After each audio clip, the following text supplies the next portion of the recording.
ఏడాది తర్వాత కేసీఆర్ ప్రజల ముందుకొచ్చారు. కాంగ్రెస్ పార్టీ నుంచి వచ్చిన జీవన్ రెడ్డిని బీఆర్ఎస్ లో చేర్చుకోవడానికి ఏర్పాటు చేసిన భారీ బహిరంగ సభలో ప్రసంగించారు. ఇక తెలంగాణ ఉద్యమం ద్వారా సాధించిన విజయాలు, అధికారంలోకి వచ్చాక చేసిన పనుల గురించి చెప్పుకోవడానికి ఎక్కువ సమయం కేటాయించారు. ఒక్క విషయంలో మాత్రం ఏపీ మాజీ సీఎం వైసీపీ అధ్యక్షుడు జగన్మోహన్ రెడ్డి రూట్లో వెళ్తున్నట్లు అనిపించింది.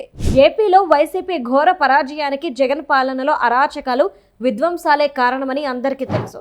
కానీ జగన్తో పాటు ఫ్యాన్ పార్టీ నేతలు మాత్రం తప్పంతా ప్రజలదేనంటారు. సంక్షేమ పథకాలు తీసుకున్నా ఓటు వేయకుండా వెన్నుపోటు పొడిచారని జనాల్ని నిందిస్తారు. ఇప్పటికీ బ్లూ మీడియాలో ప్రతిరోజు ఇలాంటి వ్యాఖ్యానాలు వినిపిస్తాయి. ఇక ఈ విషయంలో జగన్ని కేసీఆర్ ఫాలో అవుతున్నారా, లేక కేసీఆర్ అభిప్రాయమే వైసీపీలోనూ ఉందో తెలియదు. కానీ బీఆర్ఎస్ని ఓడించడం ప్రజలు చేసిన ఘోరమైన తప్పిదమని గులాబీ బాస్ తీర్మానించారు. దాదాపు 10 ఏళ్ల పాలనలో కేసీఆర్ ఫామ్ హౌస్ కి, ప్రగతి భవన్ కే పరిమితమయ్యారనే అపవాదు మూటగట్టుకున్నారు. అగ్రనాయకుల అహంకారపూరిత విధానాలు, ఎమ్మెల్యేల దోపిడీల కారణంగానే బీఆర్ఎస్ ఓడిందని విశ్లేషణలు చెబుతున్నాయి. ఎన్నికలకు ముందు ప్రతిపక్షాలు ఇలాంటి ఆరోపణలే చేశాయి. అది నిజమేనని ఎలక్షన్స్ లో ప్రజలు స్పష్టమైన తీర్పిచ్చారు. ప్రతిపక్షంలోకి వచ్చాక అధికార పార్టీని విమర్శించాలి, అది వాళ్ల హక్కు. కానీ ప్రజలను నిందించడం శుద్ధ తప్పు.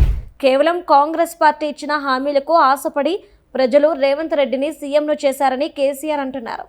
సంక్షేమం ముఖ్యమే, కానీ ప్రజలకు అందుబాటులో ఉండటం అత్యవసరం.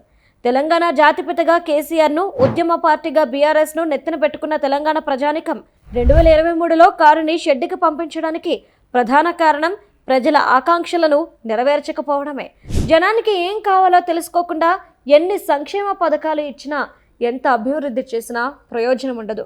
మళ్ళీ గెలవాలంటే ప్రజలు మెప్పు పొందాలి, వాళ్లను తప్పు పట్టకూడదు. ఏపీలో జగన్, తెలంగాణలో కేసీఆర్ ఈ లాజిక్ అర్థం చేసుకోలేకపోతున్నారని వాళ్ళ మాటలను బట్టి అర్థమవుతుంది.